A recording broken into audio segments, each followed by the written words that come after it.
Good afternoon बच्चों। कल हम लोगों ने राम भक्त महान संत कवि गोस्वामी तुलसीदास द्वारा रचित दोहे और चौपाई का अध्ययन आरंभ किया था। जैसा कि हम लोगों ने जाना था कि तुलसीदास श्री राम के अनन्य भक्त थे। उन्होंने अवधी और ब्रज भाषा में अपनी रचनाओं को लिखा था। आपकी पाठ्य पुस्तक में नीति वचन पाठ में तुलसीदास द्वारा रचित दोहे और चौपाई संकलित हैं। बच्चों, दोहा, चौपाई, सवैया, कुंडली इत्यादि कविता या पद्य को लिखने की विभिन्न शैलियां हैं, ढंग है। दोहा दो पंक्ति में लिखे जाने वाली कविता है, जिसे इंग्लिश में कपलेट भी कहते हैं। आइए अब हम लोग नीति वचन पाठ में संकलित तुलसीदास द्वारा रचित दूसरे दोहे का अध्ययन करते हैं।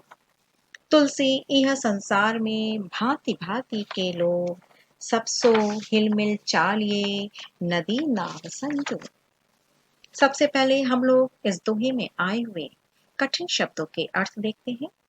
यह इस भांति भांति तरह तरह के सबसों सबके साथ हिलमिल मिलजुल कर सहयोग से, चालिए रहना चाहिए, संजोग सहयोग। तुलसी यह संसार में भांति भांति के लोग, सबसो हिलमिल चालिए नदी नाव संजो। अब हम इस दोहे के अर्थ को समझते हैं। बच्चों, मानव जीवन कोई आसान जीवन नहीं होता। मनुष्य को अपने पूरे जीवन में कई कठिनाइयों का सामना करना पड़ता है। ये कहना कोई गलत नहीं होगा कि मनुष्य को अपने जीवन को सफल बनाने के लिए किसी न किसी के सहयोग की आवश्यकता होती है।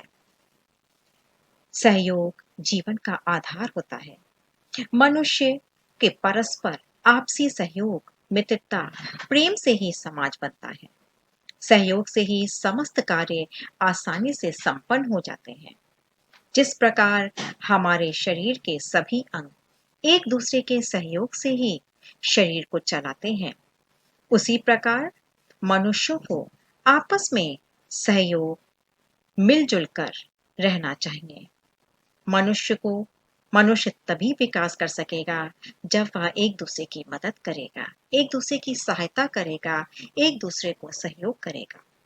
यदि आपस में मित्रता, प्रेम, सहयोग की भावना का अभाव है, व्यक्ति आपस में एक दूसरे से लड़ाई झगड़ा करता रहता है, तो किसी का भी हित नहीं होगा, किसी भी समस्या का समाधान नहीं होगा, विकास प्रगति वहीं रुक जाएगी। इसीलिए तुलसीदास कहते हैं, यह संसार में भांति भांति के लोग, इस संसार में, दुनिया में तरह तरह के लोग रहते हैं। यानी हर तरह के स्वभाव व्यवहार वाले लोग रहते हैं। हर मनुष्य का स्वभाव, व्यवहार, वेशभूषा, खान पान, रहन सहन, रीति रिवाज, धर्म सब कुछ अलग होता है। अतः संसार में सुखपूर्वक शांति से जीने के लिए हमें सभी से प्यार के साथ हंस बोलकर, मिलजुल कर, एक दूसरे का सहयोग करते हुए, अच्छा व्यवहार करते हुए जीवन जीना चाहिए, जिससे जीवन जीना सरल और सुगम हो जाता है। यदि आपस में छोटी छोटी भिन्नताओं के कारण लड़ते रहेंगे, एक दूसरे से ईर्ष्या द्वेष करते रहेंगे, एक दूसरे का आपस में असहयोग करेंगे, तो सुख और शांति से जीवन नहीं जी पाएंगे और लोगों का विकास रुक जाएगा। इसीलिए कवि अपनी बात को सिद्ध करने के लिए उदाहरण देते हैं और कहते हैं कि जिस प्रकार से एक नाव नदी के सहयोग से ही आगे बढ़ती है, जबकि इन दोनों का ही स्वभाव और व्यवहार अलग होता है। नदी निरंतर गतिशील रहती है और नाव स्थिर स्वभाव वाली होती है, लेकिन जब वह नदी का सहयोग प्राप्त करती है तो वह दूसरे किनारे तक पहुंच जाती है।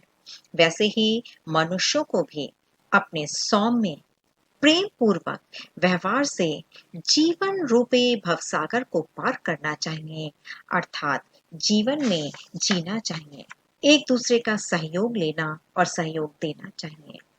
तभी मनुष्य जीवन में आगे बढ़ सकेगा और यही सबसे बड़ा धर्म होता है। तुलसी यह संसार में भांति भांति के लोग सबसो हिल मिल चालिए नदी नाव संजो। इस तरह कवि का यही कहना है कि हमें इस संसार में विभिन्न लोगों के स्वभाव और व्यवहार के होते हुए भी सबके साथ मिलजुल कर मित्रता से, प्रेम पूर्वक से, सहयोग के साथ चलना चाहिए, जीवन जीना चाहिए। जिस प्रकार नदी और नाव सहयोग से आगे बढ़ते हैं, तभी हम जीवन में सरलता और सुगमता से आगे बढ़ सकते हैं।